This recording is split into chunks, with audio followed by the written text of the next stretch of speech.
We are on to week 6, Tyler, and big news already. We have our first coach firing of the season, and it's not a name that we expected, Robert Saleh.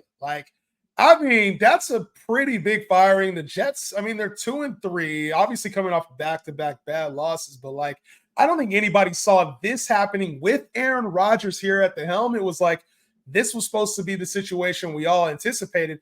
And for fantasy, we saw a really good thing for Garrett Wilson, 20 plus targets. I think obviously there was some internal conflict, some things that were hindering this offense, just this team in general. But that's some sweeping moves from a team that's also interested in Devontae Adams. A lot to talk about here with the Jets. Let's start off with just the coach firing, man. How did you feel when you heard that news? Yeah, I was pretty shocked. I was not. I don't think anybody was really expecting it, because even him, like they said that the report was he walked in like going to work, and then ended up getting fired. So I will say this, like they took his ass out, and the security had to take him out. He didn't get to say bye to the players. It's a weird situation. Like it leads me to believe that there's like more kind of going on, but at the same time, I will say this, like he is sub 500. I mean, he's been sub 500 his entire career. Has not, like, there's been little peaks and stuff with him, but has been great. And Aaron Rodgers is basically like this team right now, right? Like, and if there was something kind of going on behind the scenes that we have no idea about, like him and Aaron Rodgers just weren't on the same page. Like, this team is all in. They are doing whatever Aaron Rodgers says. I'm not saying he's to fault or anything here, but I don't know. It's a really weird firing. It would have made more sense if they would have lost Monday night to the Bills this week, and then he's fired next week. Maybe they kind of want to get ahead of it. I have no idea, but it was definitely strange. I don't know. I don't know. Crazy rumors that he got embarrassed overseas. Like, you never know what's going on with this team. Yeah. And you got Rodgers and him publicly going at it like, oh, well, tell the offensive line to be better, and we got to switch things up. Like, there's just too many nuances there. I think it was probably time for a switch, and then next week might have even been too late, losing to the Bills. So hopefully it gives the team some inspiration, because we did see really good performance out of Garrett Wilson. And this is the essence of don't panic, right? We've talked about this, and we will continue to talk about this throughout the trade deadline, throughout your fantasy season. Don't panic. We saw Garrett Wilson, the player that you drafted in the first, top 7 to 5 wide receivers. This is who you drafted. And there might be some tough matchups along the way. There might be some changes here to the Jets organization. But for now, before any other receiver gets here, this is the player you drafted. And I think this serves as a reminder to a lot of players that you have, including another teammate that he has as well in Breece Hall. Don't give up on your elite guys too early. They're elite for a reason. Teams trust them. And when you get a guy that can get you 20 plus targets in any single game, he's the real deal. Stop letting the early fantasy season dictate how the rest of your season goes. So congrats to those who bought low on Garrett Wilson, like we talked about. Yeah, and I think, like you said, it's a long season. And I think that people they can't understand that. They're like, oh, my team's doing so bad right now. I'm like 2-3 or whatever it is. It's a long season. Things will change.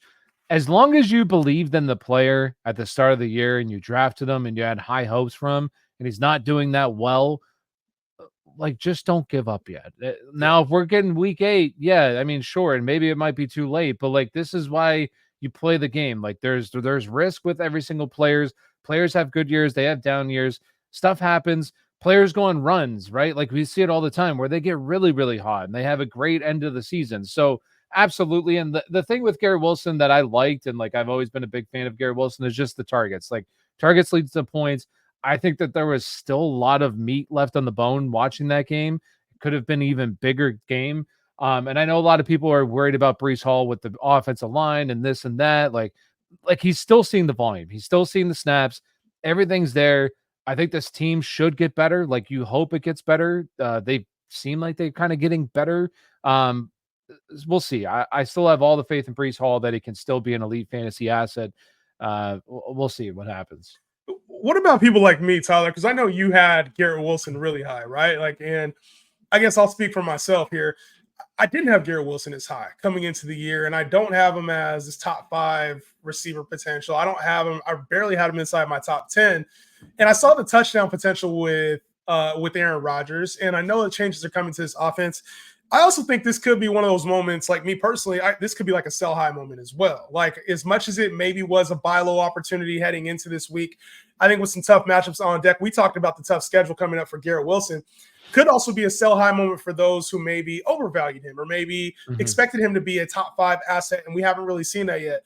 Are you still holding at that price? Because for me, I'm out. I think this is the time to ship. You can get back your top 10 wide receiver asset. The problem is there just ain't a whole lot of locked in top 5 to 7 guys outside of Garrett Wilson. So I would say if I could get maximum value for him, this is the time normally I'm doing that. How do you feel about me saying that right No, I understand. Like, and especially because he had the big targets. Like the targets are a main talking point. I want to say 22 targets or whatever it was. Yeah. I mean, that's insane. That's just that's kind of stupid. So yeah, and then you can also kind of say, obviously, like if you watch, I feel like a lot of people watch that game just because it was the London game. It was on early in the morning. Maybe some people didn't wake up and watch it, but whatever it is, like I think like you saw, right? Like there was a lot of plays that were still left out there. The communication, like the timing with him and Aaron Rodgers still wasn't perfect, but at least it's a step in the right direction. And obviously, like if you want to use this opportunity to get out,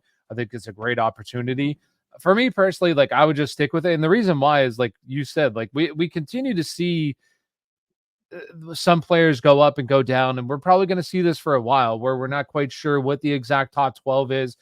Some guys are going to start really performing well. Some guys are going to kind of falter down. They're going to fall down a little bit. So for me personally, I would just sit tight. And the reason why is once again, like dude has just earned targets throughout his entire career at a very high rate. And I'm a firm believer in earning targets makes you a very good wide receiver. I think he's a very, very good wide receiver. It should, once again, it should only get better from here on out, hopefully with him and Aaron Rodgers. But you also have to admit, like Aaron Rodgers, 40 years old. now? Yeah. Like that offensive line does not look great. The coaching's weird right now. Like the whole Jets is kind of weird. So it may be a good opportunity to get out, but I would personally hold that. Devontae rumors are heating up. Hey, yeah, that's true. Yes. Yeah, there's a lot there. And I think, at some point we're also expecting Breece Hall to look a lot better too. And Breece Hall's kind of struggled over the last couple of weeks. And for whatever reason, it feels like it's really soured his value. A lot of people that have him are just like truly concerned about his production. And Breece Hall after week 5 last year was the RB 26. And it's like, I think people, and I know it was a different circumstance. He was coming off of the injury. Like the situation wasn't the same. But we could have had the same concern last year with him. There was a couple other running backs that were outside of the top 15, and you mentioned it.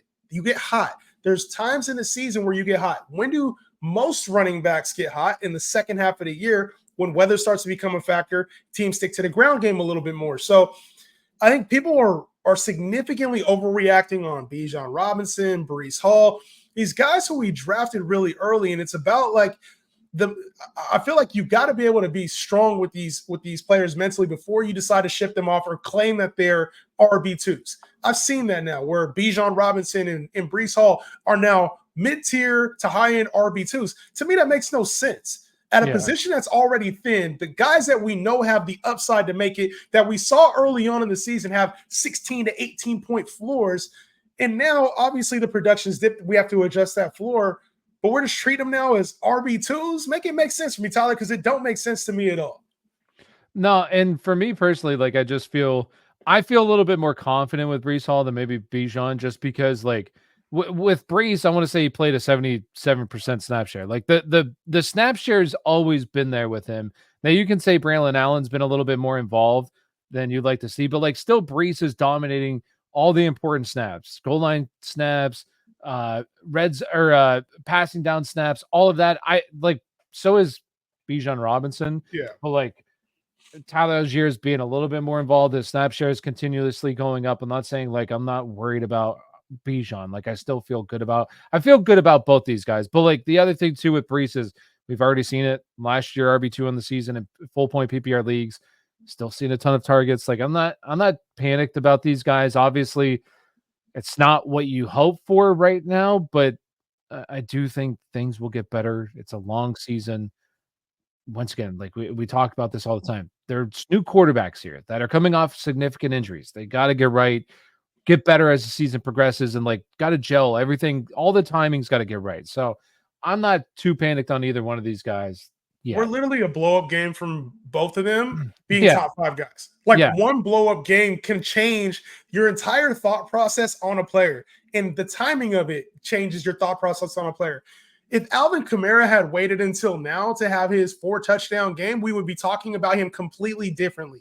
If Joe Mixon was hurt up until this point and hadn't had his game, we'd be calling him one of the biggest busts of fantasy before he had his 30 carry game. It's all about timing, and the perception of your player will change once that game happens. If Bijan goes out tomorrow and has a 200-yard, 4 touchdown game, they're going to say he was worth the RB1 pick. Now, this is why we drafted him. And now you'll hear me talking about it, right? You'll be like, yeah, this is why we drafted him. Brees Hall goes out and he pops off 2 long 60-yard runs and has 5 catches in the passing game and a 40-point day. We're going to be like, shit, this is why we took Brees Hall, number 3, top 3 running back, some off the board at number 1. So it's oftentimes when things happen that it changes our perception at a crazy way, man. And, I think people are giving up on these guys a little too early. I've seen some math like Kenneth Walker for Brees Hall or Kenneth Walker for Bijan. And I love Kenneth Walker as a player, but to me, that seems a little steep. That seems like a little bit too much of a trade-off for a guy that you saw on Monday Night Football have 3 touchdowns, and now you're enamored with him. Well, and I want to say Kenneth Walker didn't even have that great of a day this past weekend either. He didn't. So it's like 9 touches or something like that. Yeah, like 9 touches, and I don't even think it was good efficiency-wise. So well, he had 7 catches. Okay, never mind. Yeah, but like still, and that like on the ground though, five carries for 19 yards. Yeah, like it's guys are gonna have dud weeks, and they're gonna have multiple dud weeks, and sometimes dud weeks are gonna happen in a row. Like it is what it is. But there's a reason why you drafted these guys so high. They're cream of the crop in terms of talent. I think things will get right, and it's also like you're just losing so much value if you try to trade these guys that I would just hold on to him and just hope things work itself out and just kind of go down with the ship. Because there's a reason why you drafted Bijan Robinson. There's a reason why you drafted Brees Hall. You thought they're going to be the elite guys. I still think that they can be elite, so I wouldn't sell. Yeah, it's not time to sell and time to panic. Injuries do happen, and it's not always to where we think it's going to happen. The quarterback position has been affected in New Orleans. Derek Carr dealing with an oblique injury could have a lasting impact. He came out and said it's not good. We haven't had final determination, but the anticipation is he's going to miss a little bit of time here in the coming weeks. This could be an offense led by Spencer Rattler, which is the rumor out there right now that he's going to get an opportunity to start. Obviously, Jake Haener was the other name involved there, but there's some significant pieces on this New Orleans team that we got to talk about. Alvin Kamara, the number 1 running back in PPR leagues right now, obviously will be affected by this. Chris Olave, who only had 2 catches in the game on Monday night, will be affected by this. Rashid Shaheed, who's kind of been a breakout player for a lot of people at the flex position this year, will be deeply affected by this. Talk to me about your biggest impacts that you see on this Saints team with Derek Carr potentially missing some time here.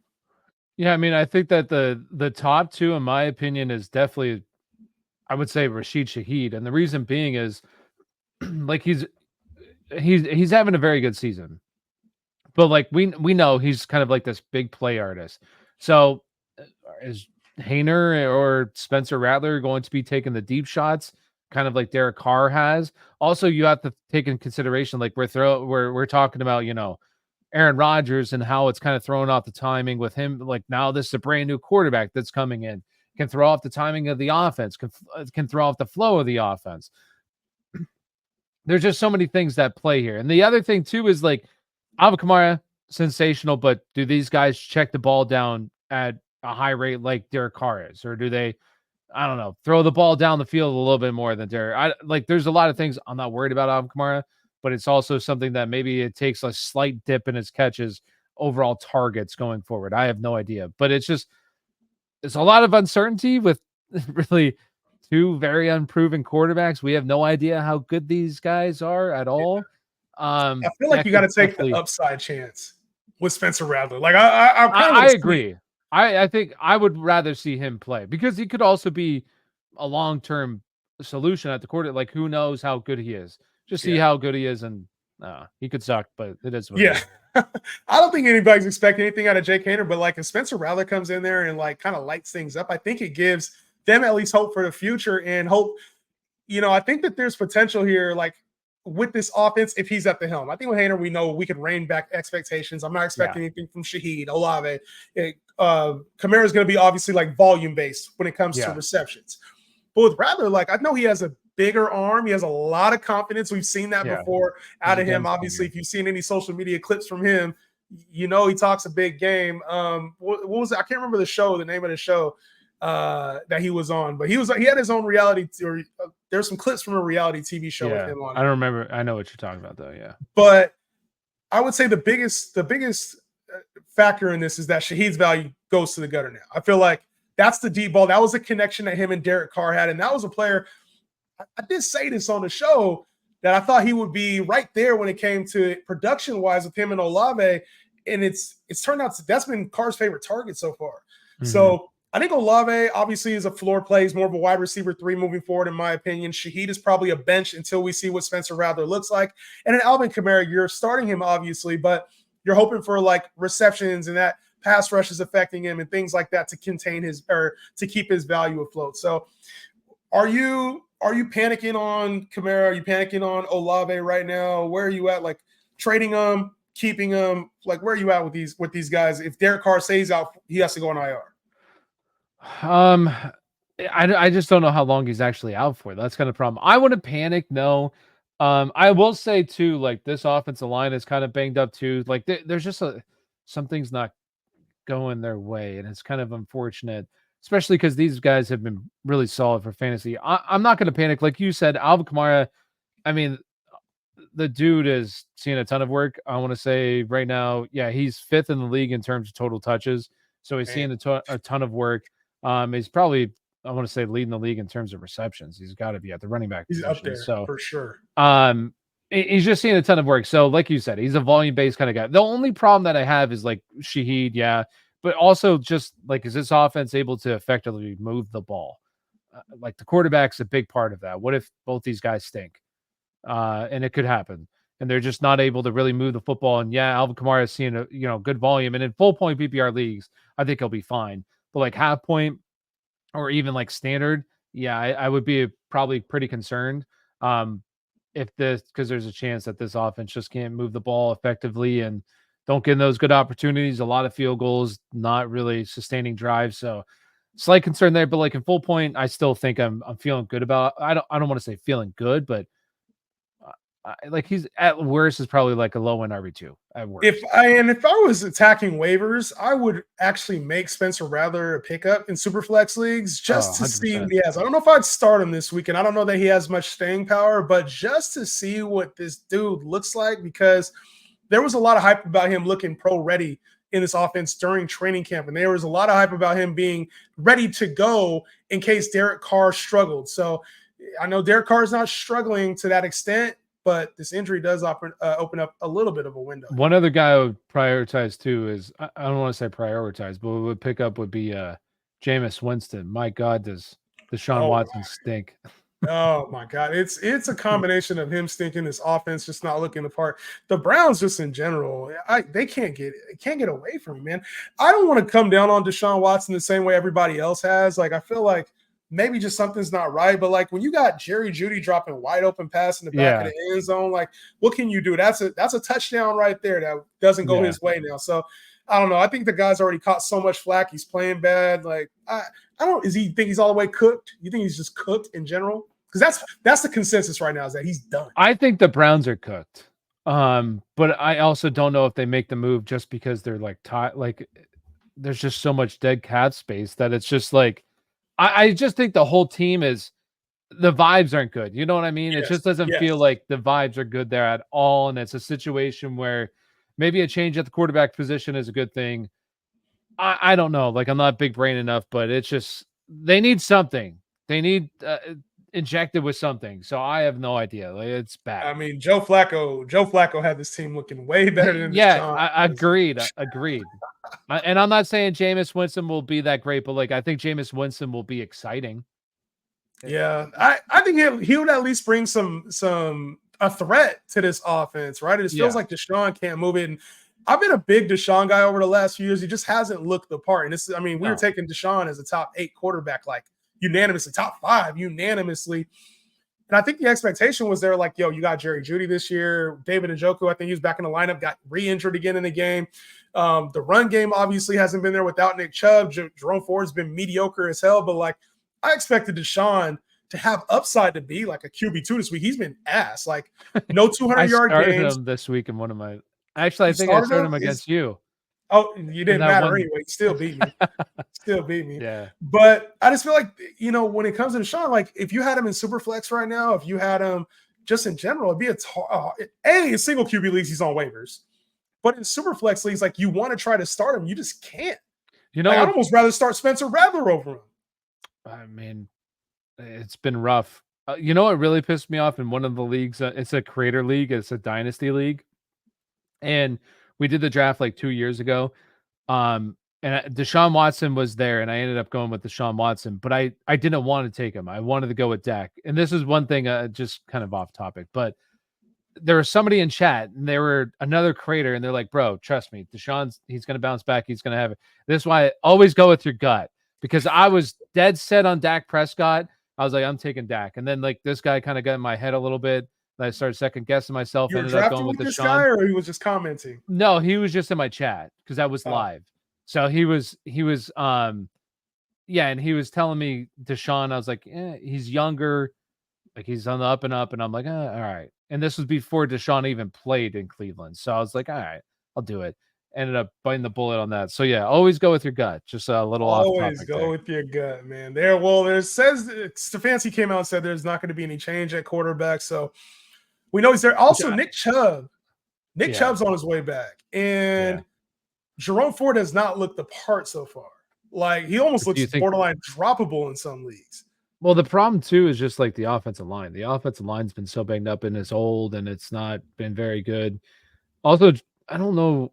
Jerome Ford has not looked the part, but like, what are you expecting out of Nick Chubb? I don't know. I think out of Nick Chubb, the thing is, like, I think early on, we can't expect too much. 21-day practice window was opened up last week. So he's probably going to have another 2 weeks. They're probably going to wait the full time to take him off. That just seems like the type of right move to do for a guy that tore every single fucking ligament in his knee. So you come back week 8 against a Baltimore team who's a pretty good defense. Like, and you got the Chargers and then you got your bye. So my gut is like limited workload. Obviously, they have to like limit his workload, right? Say it's 6 to 10 touches, which seems about right, like limitation workload wise. 6 to 10 touches, he's 30, 40 yards a game. After that, though, it's not like they're protecting their franchise with Nick Chubb. It's Nick Chubb's 29 years old, 28. He's older back. I don't know how old he is, 28, 29, something like that. He's an older back who's torn his knee multiple times. Dude is playing for like a contract next year. He can't just be an 8 to 10 touch guy the rest of the season. Like, you have to see if he can handle the full workload. And I know production may not be there, but like Nick Chubb's been an elite runner. I don't know. For me, I view him as kind of like a risky, very risky, like RB3 right now. And I don't know if that's like he's going to get the red zone work. He will get probably 12 to 15 carries. So if he pops one off, maybe he gets caught, but like we can expect the yardage. I don't know. I think that like he's going to be more useful than a Jerome Ford's been for our teams. No, I agree.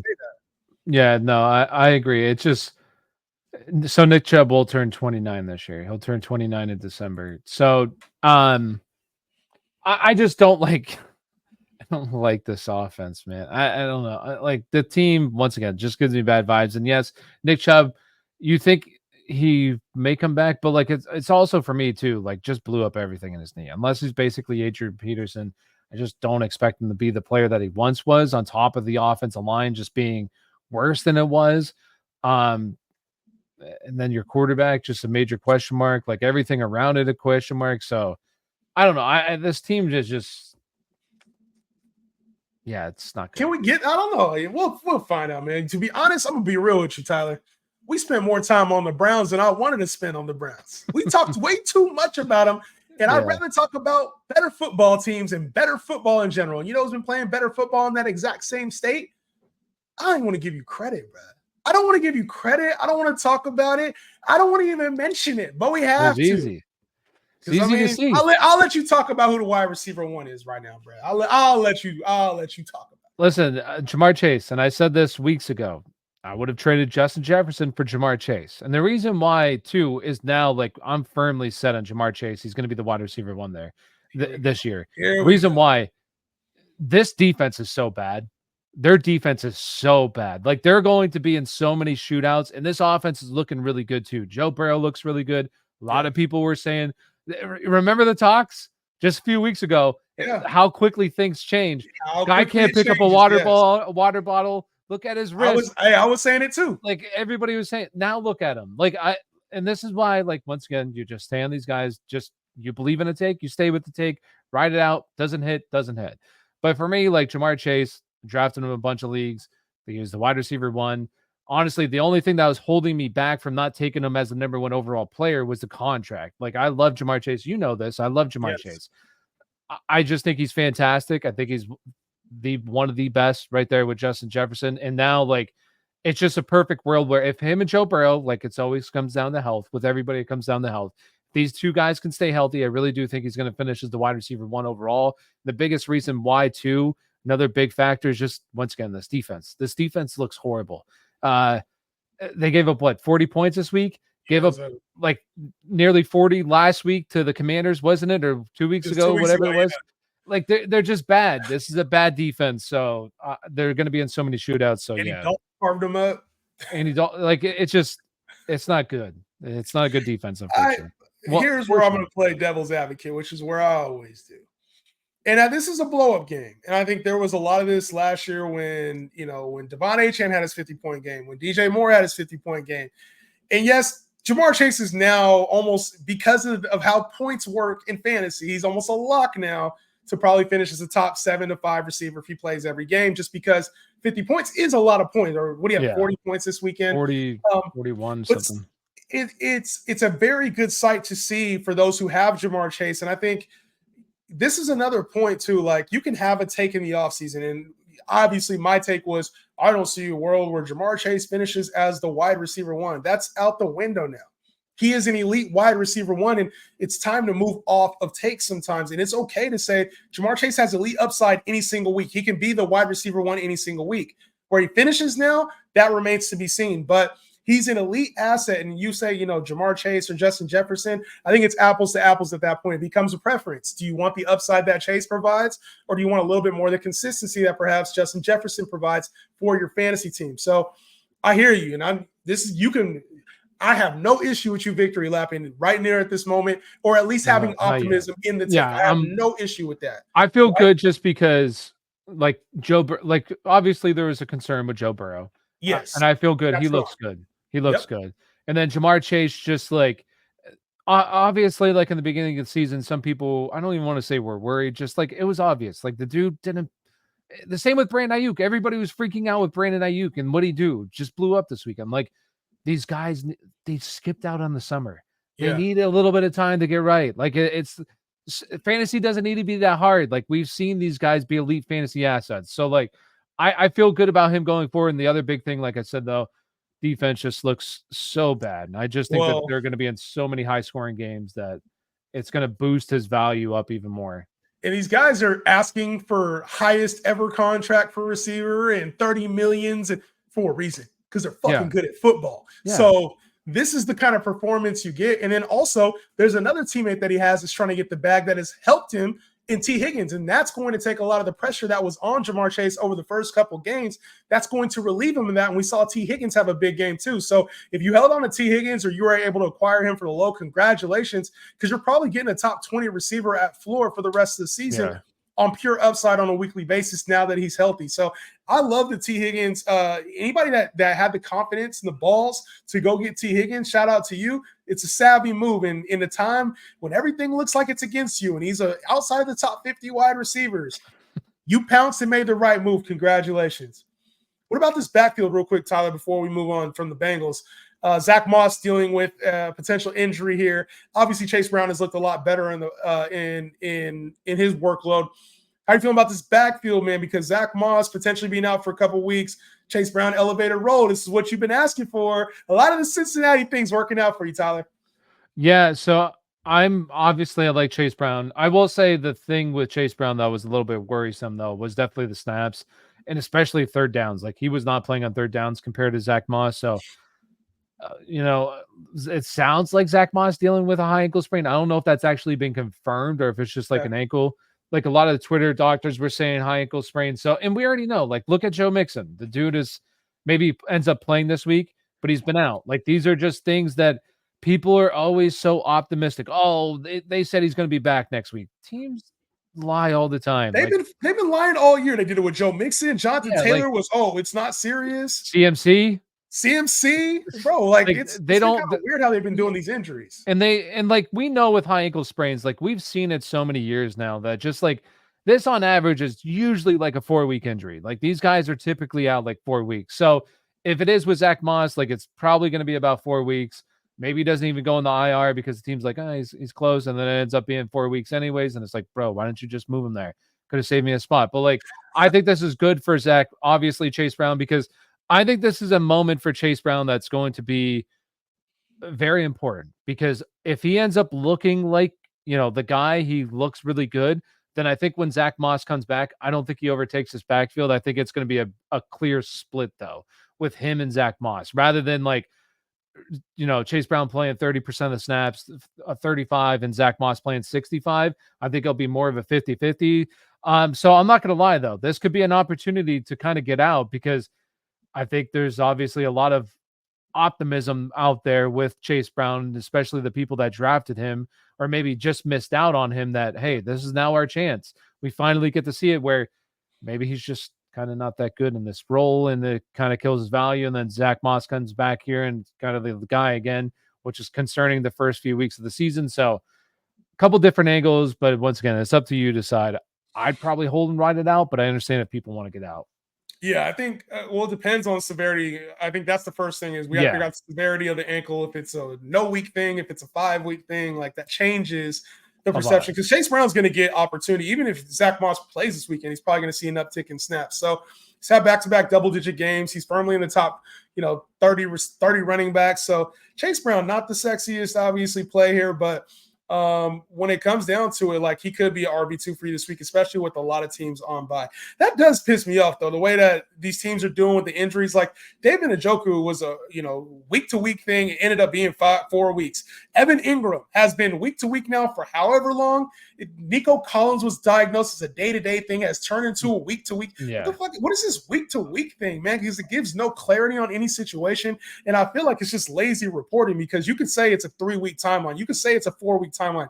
Week to week, bro, I feel like teams are just I don't understand it, like how they're getting away with that shit, man. No, I agree. And especially because, like, we talked about, and I talked about this, like, there's too much money on the line now. Like, there's so much sports betting and pick'ems and all this kind of stuff. And like, even the NFL is promoting it to not stay this stuff, or to not play around. But like, one thing, player profiler, Matt Kelly, the lead guy over there, you know who he is? Probably. I've probably seen him. Yeah, you've probably seen him. I like him because I think he's just very knowledgeable. He's been playing fantasy football forever. But like, one thing that he said, that he says it all the time, but like, when the first time I heard it, it really stuck with me. NFL teams lie all the time. When they say day to day, truly means week to week. When they say week to week, means month to month. And I think with Nico Collins, unfortunately, like, I love Nico, I don't think we're going to see him like, they play the Patriots, I think, this week. He's definitely not going to play this week. Nope. They play the Packers the following week, I want to say. Maybe ends up, I really think we're probably not going to see Nico Collins here for probably like 3 weeks, honestly, which is really unfortunate. But yeah, like, when you hear those kind of things week to week, I would just honestly go with month to month, because it typically ends up being more month to month. It wouldn't surprise me to see Nico miss 3 to 4 weeks. Like, that's when they switch, especially switching that diagnosis up, like, to tell us that. Yeah. And I think he even injured his hand, or is it a hamstring, right? I want to say it's a hammy, or is it a groin? I don't remember what it was. I want to say early in the season, he was like questionable with a hamstring injury. Well, so like, I hate to bring this up in this manner, because obviously he's going to be missing time. But this is part of the victory lap conversation. This is part of the I was right thing. And, I know there's a lot of people that are like, thank God I would never trade Nico Collins, and, sell high. You're an idiot if you ever trade Nico Collins. There's situations that happen. And there's a long season for a reason. I mentioned this, and I'm mad I brought it up, because it actually happened. It is what it is. I said Nico Collins had been a little injury prone in the past, and we've seen that year to year now where he's dealt with injuries, and that's part of some of these players' resumes. That's a reason why some players aren't in the top 5. There's a reason why Cooper Kupp was such a risky pick coming into the year. That's a reason why Devon Achane wasn't the universal number 3 pick, because we know, like, a universal top 3 pick, if we knew Devon Achane was going to be out there for 17 games, he would have went as a top 3 pick.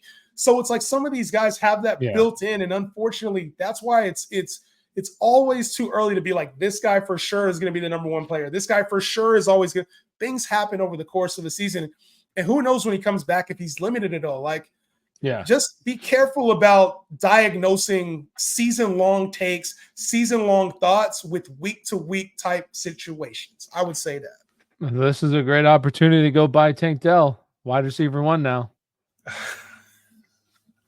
Well, he's the one. I don't know. He ain't the one out there messing around, getting messy with people's wives and shit. But that's I will say, I do think it's a good. Well, I think it's a good opportunity, because, like, what if this does turn into like a 3-week, Nico Collins misses 3 weeks, and then also, like, I do think he's at an increased risk. I want to say it, like, the doctors usually say it's like a 20% increased risk re-aggravation once he does come back off of that. So, like, hammies are tough. Yeah, soft tissue injuries are not like high ankle injuries. Yeah, not to play with, definitely, but like soft tissues, because you don't know, like, they could end up, getting hurt again, and shit sucks. So, I think that Tank Dell becomes a guy that I would try to be trading for, just because, like, this offense just so good. We know how good this passing attack is. So we've seen Tank Dell as well. I'm with you there. Tank Dell, and I'm not a big Tank Dell guy, but he definitely moves up the ranks. We're trying to find receivers right now. You could tell, like, this is an overlying theme of, like, bro, receivers are kind of going down right now. We've seen, like, big names go down, start the season. Cooper Kupp went down. Rashee Rice went down. A.J. Brown has missed time. Like, a lot of receivers have gone down. And, I mean, even, like, lesser production from elite talent we drafted. Like, Olave hasn't produced as expected. CeeDee Lamb has even been somewhat of a disappointment for those who drafted him. Yeah. Garrett Wilson was, up until, like, last week, we were calling Garrett Wilson a disappointment. But it's also a good time to find, like, emerging players and maybe emerging situations. KC on Monday night played a football game, and we saw JuJu Smith-Schuster look like the old player we saw in Pittsburgh, man.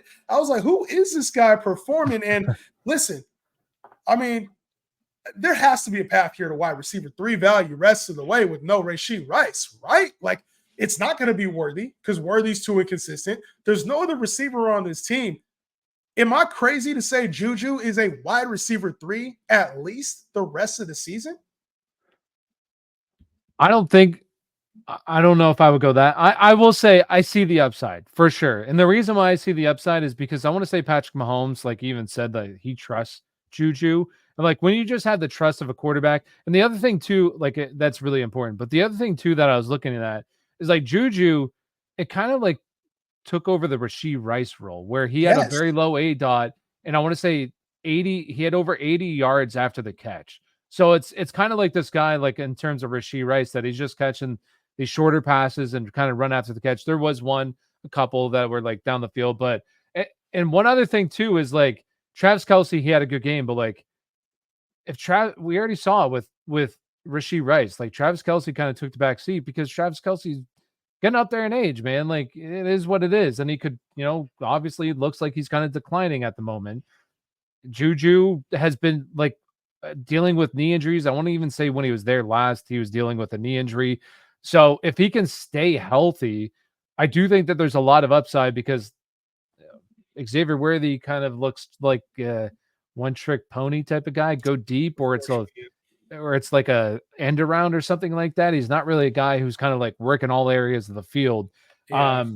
But yeah, I think that JuJu, this team obviously trusts him. He's been with this team before. You even heard it out of Patrick Mahomes' mouth that he trusts him. When you have the trust of a quarterback, especially the best quarterback in the NFL, I think that's very, you could become very fantasy relevant for sure. I say this a lot, like, even for dynasty players too. A lot of people, like, draft dynasty players where situation matters so much. Sometimes situation, especially when you're dealing with a talented individual, it matters, because you go to a New England team that down in the luck quarterback wise. You got Mac Jones, and then he obviously isn't performing at the level. You get Bailey Zappi in there, and then he's dealing with injury. It's like you get a healthy, motivated JuJu Smith who's familiar with the team, playing with the best quarterback in the league. The signs were there early to me. I'm not gonna lie. It was one of the people like in Dynasty. Somebody had cut him in our league, and I picked him up for this reason. Early in the year, he was getting red zone looks, and you don't get red zone looks in a Kansas City offense unless you've earned those looks in practice, unless you've earned the trust. And it was multiple looks. He had a bad drop. I want to say it was either the very first game against Baltimore or maybe it was in week 2. But he had a bad drop in the end zone. A lot of people, JuJu sucks. Haha, he's cooked. And it's like, you know what? Sometimes players, when they get that opportunity, they shine with it. And it's not like he's not talented. We know JuJu's talented. He commanded a $30 million deal. Last time he got a contract, it was with the Patriots, $30 million deal over 3 seasons. So we know he's valued in the NFL circles. And to see it, Tyler, I was like, you know what? Why wouldn't he be a wide receiver 3? Maybe he's a little inconsistent. That's fine. But that's probably one of his – that'll be like an average to above average game for him. And that's the first one that we saw like that. I could see him on 5, 6, 7 catches on a weekly basis. And maybe he's not Rashee Rice, but like, dog, I think wide receiver 3, if I was in a league right now and I could get JuJu off of waivers, I'm probably spending a big amount to get JuJu as like a wide receiver if I need one, like a wide receiver 3, wide receiver 4. And I don't think I'd feel bad about it knowing that Rashee Rice is out for the year. So is he your top ad? He would be my top ad this week. Over say like Tank? I think Tank Bigsby, Tyrone Tracy, you got to deal with the backs ahead of them, right? You got to know that like Travis Etienne's still going to be involved for Bigsby. You got to know that Devin Singletary is going to come back. And even when you start to think of like some of the other lesser receivers, like Jalen Tolbert, we know CD's the guy there. JuJu could legit be the guy for this KC offense that is trying to move off of Travis Kelce. I don't think that Travis Kelce is moved off of in the same manner it would have happened, but they have to have those 2 complementary pieces in order for this offense to go. It looks like it was built like that, and I think it was on display on Monday night. I agree. If you really need wide receiver help, I would still prefer Tank and probably Tyrone Tracy just because I like running backs more. I like to stash them. But if I am hurt on running or wide receiver, you could have had like Nico Collins, you could have had Tyreek Hill. Like you could have had Rashee Rice, like you could be down bad and you kind of need some wide receiver. Absolutely. I think that JuJu has a lot of value going forward because he could be the guy. Honestly, like people were willing to spend on like Isaiah Likely at the start of the season. Yeah. People spent really big dollars on like J.K. Dobbins. To me, this is because you talked about it, how easy it is to find running backs throughout the year. Like we could find the next backup running back. A Cam Akers is useful on a certain week, or Bigsby's, good on certain weeks. It is very hard to find consistent, productive wide receivers. And so when I think of JuJu, I'm like, the name value's got a little stench on it. Obviously, he's hurt us in the past. We've drafted him early, and it hasn't always panned out. But this situation is ideal. And when you have a fab budget of like $100, not spending 40 to 50% of that budget to get a player that probably is a starter in your lineup for the rest of the season. The rest of the season, that to me, like you've got your number one waiver priority, spend it on him, man. No, that's a good point. I agree. Wide receivers are tough to find, so that is a good point. Yeah, and especially Pat Mahomes' favorite target. Like, you don't know where that could go. It's a risk worth the take, for sure. Speaking of his other team, the New England Patriots. Tough ceiling here. Obviously, with Jacoby Brissett not looking the part here, I thought there was a chance that Brissett will come into this year and at least be able to man this ship. It's ugly right now, and we've talked about this. Like the Patriots, there was no player we even wanted to start outside of maybe Ramondre Stevenson, who there was a little doubt even with him, with like Antonio Gibson, and ended up being that Ramondre got the better workload, but changes had to come, and they're coming now. Drake May is expected to be the starter for this New England Patriots team. A lot of things could change here. Bigger arm, going to be mobile. A lot of offensive schematic things are going to be able to do differently with Drake May. Also, that opens things up for a lot of these receivers that were going as dart throws later in drafts. Your Jalen Polster, Devon Bakers, even a Kendrick Bourne is back now. It's going to continue to be a dart throw. but somebody out of this group will probably produce once Drake May gets going. How do you feel about him moving forward? I love Drake May. The one kind of thing though has me a little bit worried is just like maybe this is just going to be one of the quarterback classes that we look back on and say, wow, this was just a fantastic quarterback class. They've all been playing well, bro. Because they've been playing good. Like even Bo Nix had his moments, like he's been bad, but like, hey, they're winning games. Like, and there's been times where he's looked decent and he's mobile. We haven't seen Michael Penix yet. Obviously, we haven't seen, JJ McCarthy, but this could be a really good quarterback class that we look back and say this is one of the best quarterback classes we've ever seen. So with Drake May, I love Drake May in the pre-draft process. He was one of my favorite guys. And I think the reason why is kind of what you said. He has a massive arm, can make all the throws. And he's also kind of like you were talking earlier about what's his Spencer Rattler. Like he's a gunslinger. Like he thinks that he can make all the throws too. So he's not afraid to make those throws, which is, maybe sometimes bad for real life football, but for fantasy football, that's what we want. We want these guys taking the chance. We want them pushing the ball down the field. So I think it's interesting. And one other thing too is like people will say like, oh, I can't believe they're going to put him in this, behind this offensive line on this team. They have no playmakers. And I don't want to draw like I've already said this before, but I don't want to say it's one for one. Like we've seen a guy like CJ Stroud, even a guy like Jaden Daniels, like he elevates, like good players, good quarterbacks elevate the talent around them just because of like their aura, like how, like their process, everything. They elevate everybody around them. So I think that there's a real chance if Drake May is good, he can elevate this offense. I don't want to say it's going to be a good offense, but it can go from the worst offense to an okay offense where we have some guys. So for me personally, I love Drake May. I think there's a lot of upside here. Honestly, the guy that I would prefer is Demario Douglas. I think Demario Douglas was having a good little breakout season last year, but it's just that offense was so bad. The quarterback play was so bad that people didn't really see it. He was commanding a lot of targets. So I think him and Jalen Polk are definitely the two guys going forward that I would take a shot on and kind of see how it works out with Drake May. It's going to be, it'll be tough because we have to see who his guy is. And obviously a lot of times the rookies, they're second string, in training camp, they develop relationships with certain people. So obviously a lot of that remains to be seen. It could be a tight end that we're not thinking of. Austin Hooper led this team in receiving yards a few times this year, Hunter Henry. So we just don't know who he's going to have the relationship with. But this Patriots offense will probably move a little bit better downfield. Maybe he's not going to throw for 300 yards like some of the other quarterbacks in this class are doing, but I think he'll effectively move this offense at some point in the year. I don't know if it's this week or next week, but I think at some point he'll look the part. So you have to hope for a guy like Jalen Polk. He's been out there.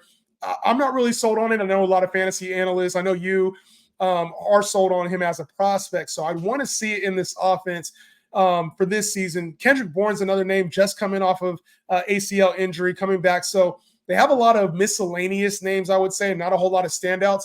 But it would not shock me if Drake May had a guy, and it wouldn't shock me if it was Jalen Polk. So speculative ad, I don't mind it. Just make sure you have room on your bench for him. One other thing, too, is Antonio Gibson. I think that he's a guy that I do think should be rostered because we just continuously see his snaps go up. And one area is the passing downs. Like he's seeing a lot of receiving work, which is, worrisome to Ramondre Stevenson because that's kind of what you were hoping for. And if Antonio Gibson ends up being the preferred option for a team that's probably going to be passing the ball quite a bit, Antonio Gibson becomes a guy that I think should be priority ad that has some upside. That was weird too.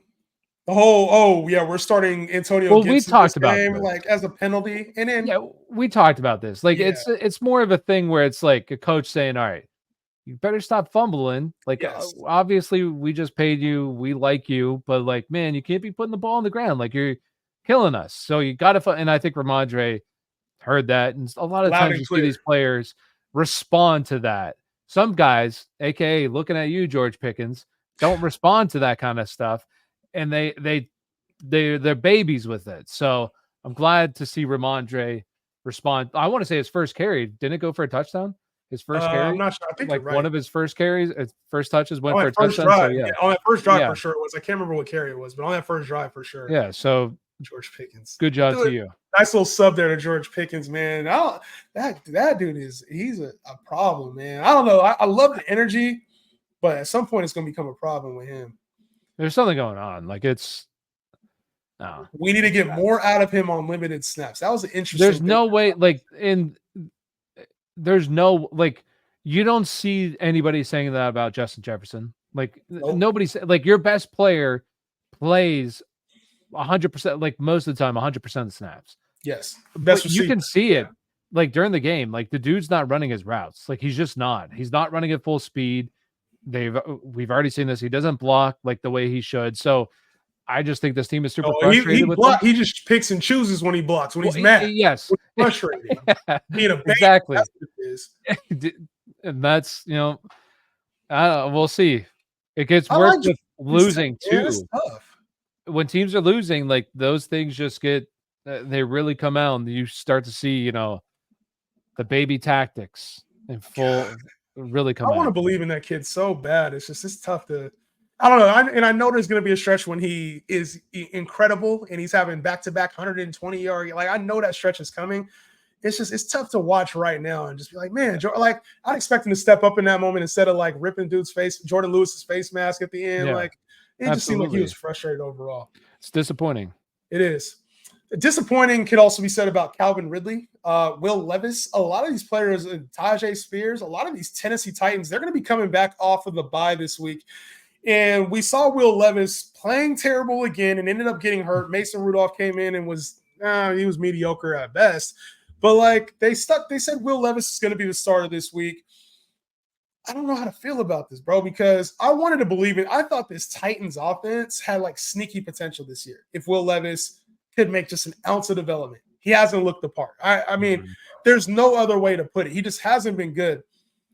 What are the chances that he comes out of this break and looks like a whole new player? Because there's a part of me that still believes that they can get this thing right. There's a part of me that still believes like DeAndre Hopkins getting healthier and, Tajay Spears was banged up for a little bit and they had some tough matchups defensively. Like a part of me still believes in this Tennessee Titan thing.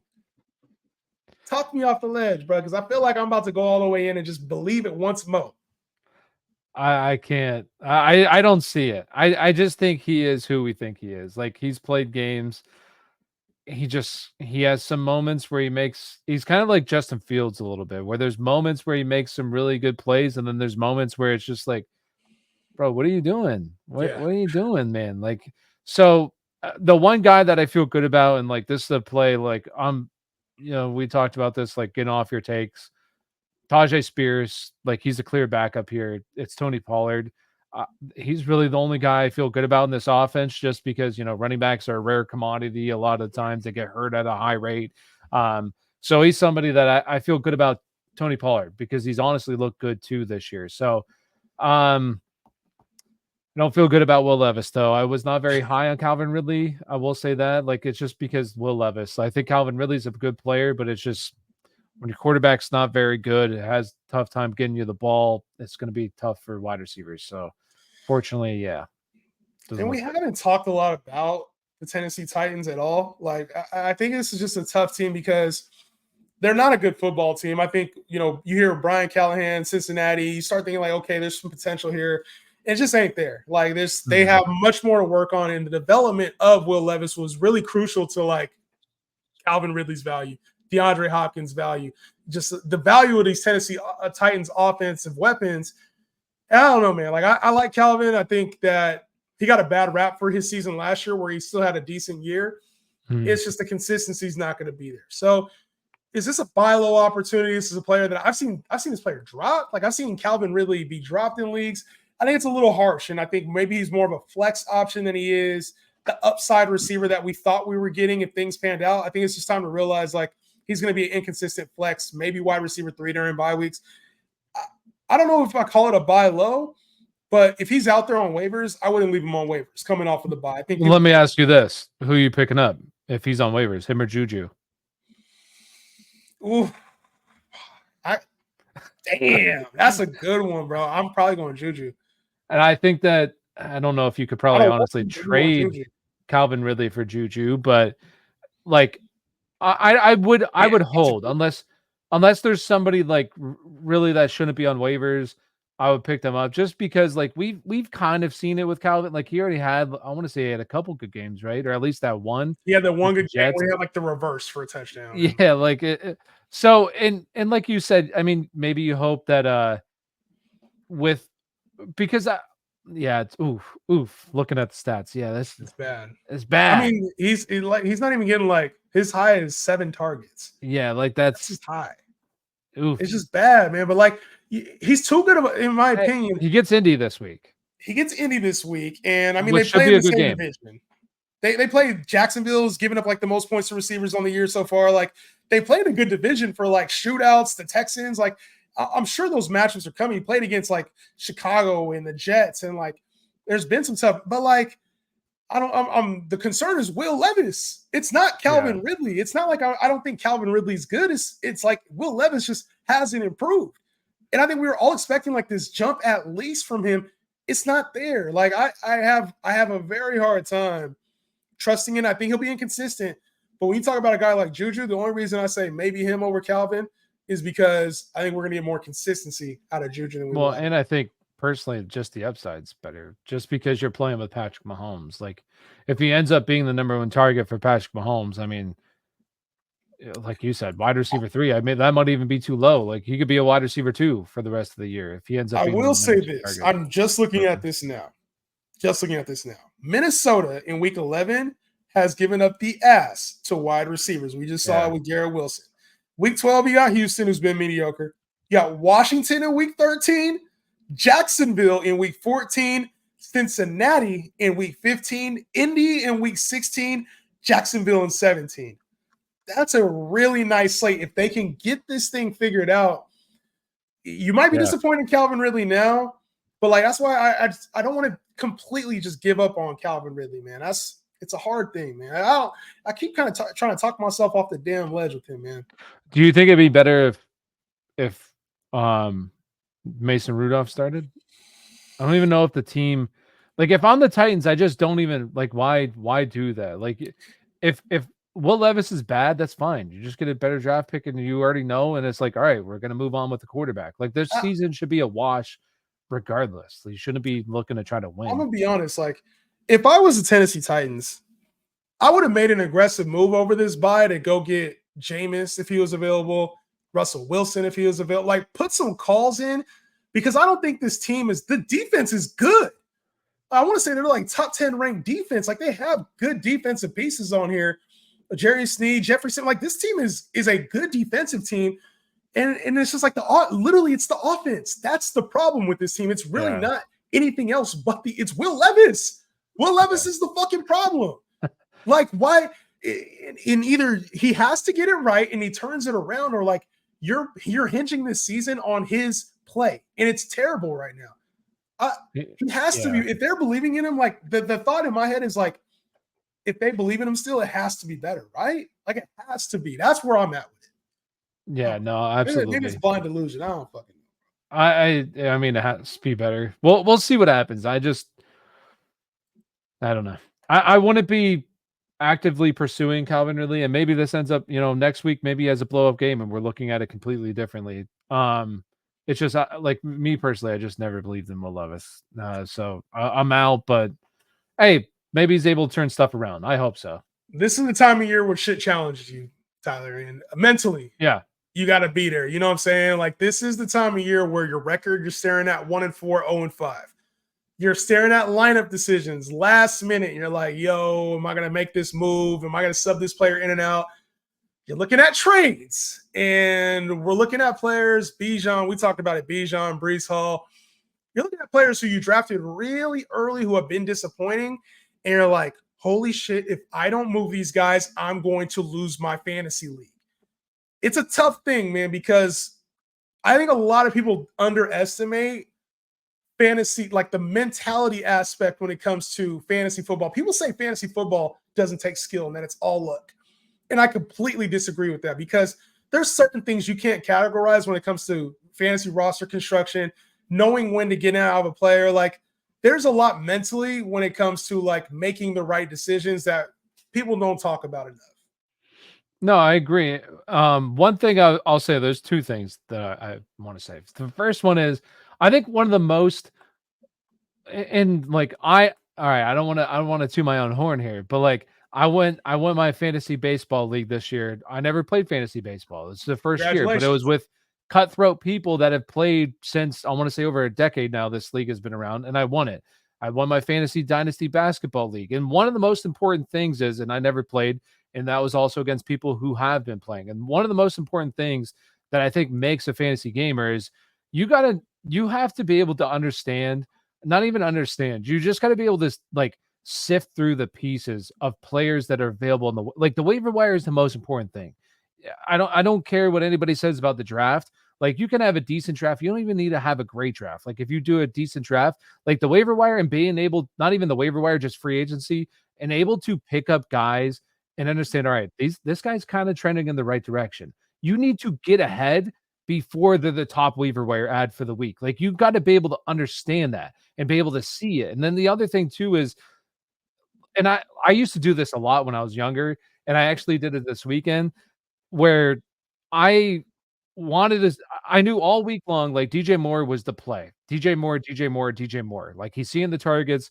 But Dontavian Wicks last week had that really good game, and he's playing against the Los Angeles Rams. And I was like, all right, literally I don't even, I think the game got over, the 9 o'clock game, whatever it was, but 2 minutes before kickoff, I went in and I switched out DJ Moore for Dontavian Wicks. I ended up winning still, thankfully, but like, because I had Garrett Wilson, and that's kind of why I did a little bit. I was like, I'm just going to shoot my shot on Dontavian Yeah. Wicks, get that security with Garrett Wilson a little bit, but like, and I think those kind of decisions a lot of the times, like, just go with like your gut, number one, but also just trust your process. Like, and sometimes your Yeah. process doesn't Great work point. out. Like, and that's fine. Like, everybody makes mistakes. Nobody's batting 100, right? Like, it's not going to happen. So trust your process, trust your decision making, and just go with your gut. And just, yeah, there's this little toy over here that might be new and shiny and stuff, but like this guy over here, kind of Alvin Kamara this year for me, I was like, he's been around. Like, this guy's Yeah. been around Yeah. forever. But you just go with the, old reliable. More times than not, it's going to work itself out. So yeah, that's how. Well, and you touched on this a little bit when you were talking. You said the waiver wire is the biggest tool for you fantasy wise, and I am almost on board with that. I think it's second most, and it depends on your league. This really depends on your league, but I think trading is the most undervalued and probably the best way to build your team. And there's a one word description of how to know how to win a trade and how to pick up, and I think they're both correlated: intuition. You Yeah, you have to have intuition, and not every fantasy player has that. And you made a really good point, man. I think that's probably one of the more single underrated things that's part of fantasy that it's tough to quantify. You can't talk about that on a show. I can't be like, yo, I have a really good feeling, because if that feeling doesn't pan out, now we're idiots, yeah, right?